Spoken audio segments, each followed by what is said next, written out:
everybody, it's Jason Blaha with Ice Cream Fitness. As you guys requested over and over and over, and even some of the other channels have requested, I have started filming some of my full workouts. And yesterday, with the help of all of my new equipment I purchased, and I spent over $700 on new equipment between my new camera, my tripod, and everything, so that I could produce high quality videos for you guys of my gym footage. But hold on, let me give you guys a bicep shot first.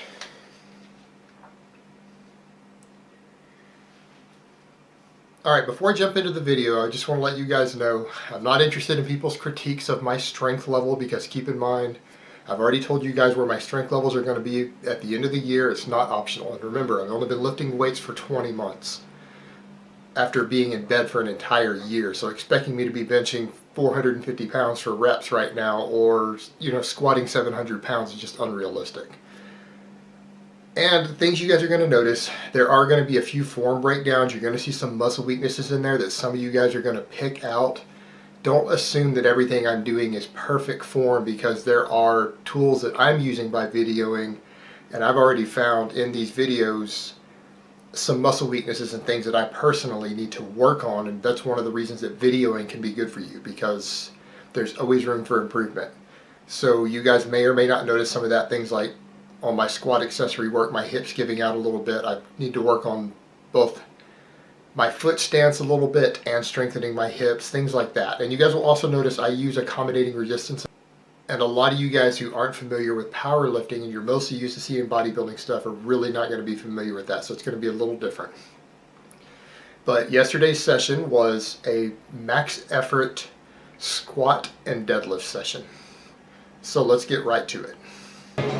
Alright guys, the first lift I have here is the reverse band squat. It's basically just a normal barbell squat, but I have bands hooked on it. And I have them set up to where there's almost slack at the top, so there's 5 kilos or less being taken off the bar at the very top on the lockout and the walkout. And it takes about 50 kilos out of the bottom. And the idea with accommodating resistance like this is to build up to at least 90% of your max out of the bottom, and then to overload the top part of the rep.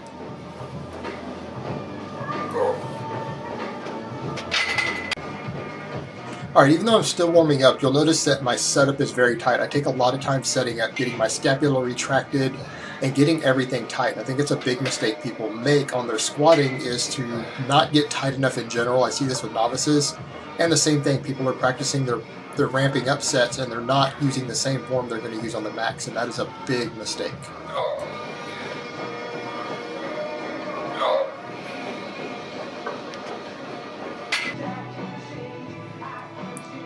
Okay, I'm getting a lot heavier now, and I'm noticing on this set that walking it out is getting harder, because I've got well over 500 pounds sitting on my back, and that's a little more than I can currently squat.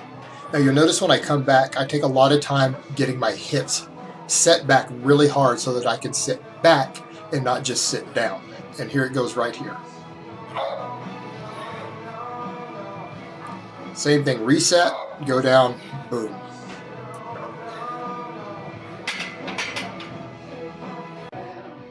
Alright, you'll notice this time you can see my band down there at the bottom. If you thought I wasn't hitting parallel just due to the camera angle, I have that band set to where when my ass touches that band, I'm hitting competition depth. So I'm hitting parallel when my butt touches the band. So it's really helpful. And again, I get my hips set back, drop down, touch the band, drive up. If you notice, the band is shaking down there at the bottom, so I hit it. Deeper, boom.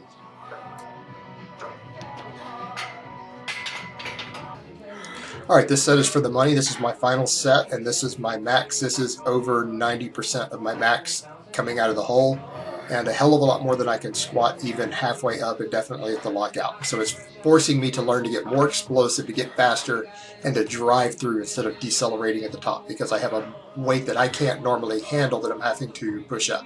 Drive down, explode. And good.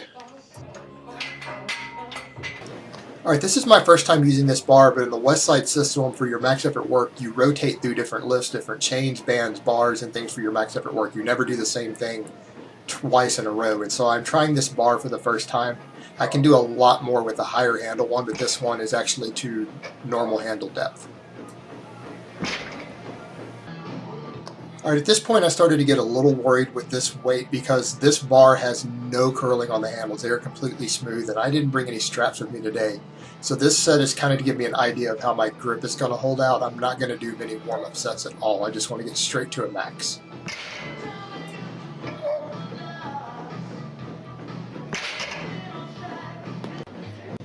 Alright, final set. This one actually went up fast. I had at least another 10 to 15 kilos in me, but because the grip on it was almost slipping out of my hands due to it being so slippery, I went ahead and stopped at this point. But this didn't actually feel that heavy. It was definitely not a max, but it was a nice, good work set. Alright, my first accessory is a safety bar squat. I like this because it is kind of a mix between a back squat and a front squat, and it pulls you forward similar to how a front squat does. So it forces you to use a little less weight than you could normally back squat, but it gives you some extra core work and some extra work in your thoracic erectors. So it's a really good variation to do for accessory work or sometimes even for max work.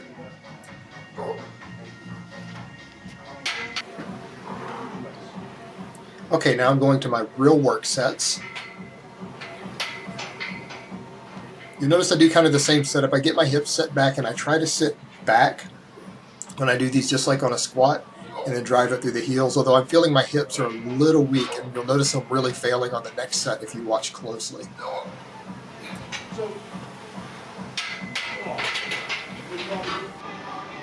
Alright, this is my heaviest set. My hips really start to give out bad on this one, and it's blaringly obvious. I'm sitting at, for people who don't know kilos, this is about 420 pounds at this point on a safety squat. And you'll notice it's on my first rep and second rep, it gets really bad. And there it is. Terrible knee caving.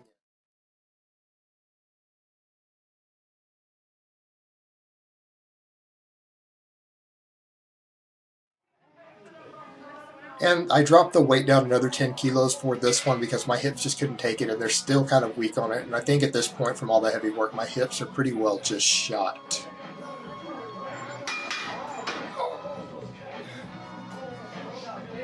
And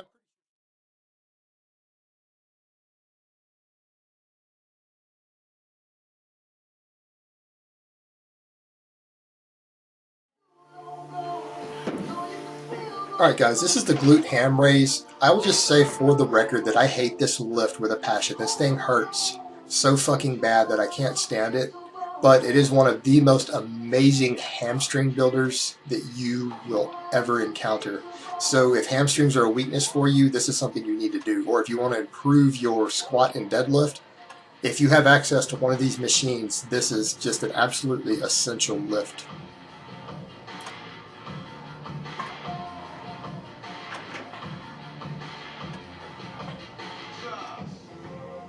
And this is my final set of these. 2 sets was enough. I sometimes do up to 3, or if I'm doing them weighted, sometimes I'll do 4 or 5 sets. But today was enough because I keep my volume really low on my max effort squat and deadlift day, and I don't want to do a whole lot of volume because it just buries me after doing all the heavy work. I save more of my volume for my dynamic effort days, and so those are going to be longer videos when I do this.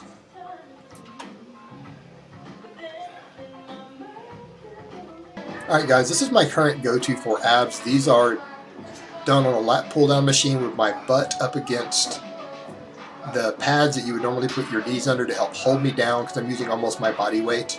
And I'm using bands to make it a lot harder. And you notice the band stretching and jerking me back up. So this lift is not for everybody. And this set is the exact same thing again. And again, I will point out that this lift is something you need to make sure you have very strong abs before you do, because that jerking motion, if you have weaker abs or you're prone to hernias, may actually tear something. So be very, very careful with this if you try this lift. This is kind of for more advanced lifters who have a very, very solid foundation. And this was my final set of the day. It was a really good workout. I was really happy with my numbers overall. And I was happy with finding some things that I can improve on through the video.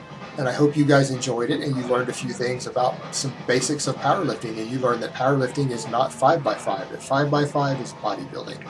This is powerlifting.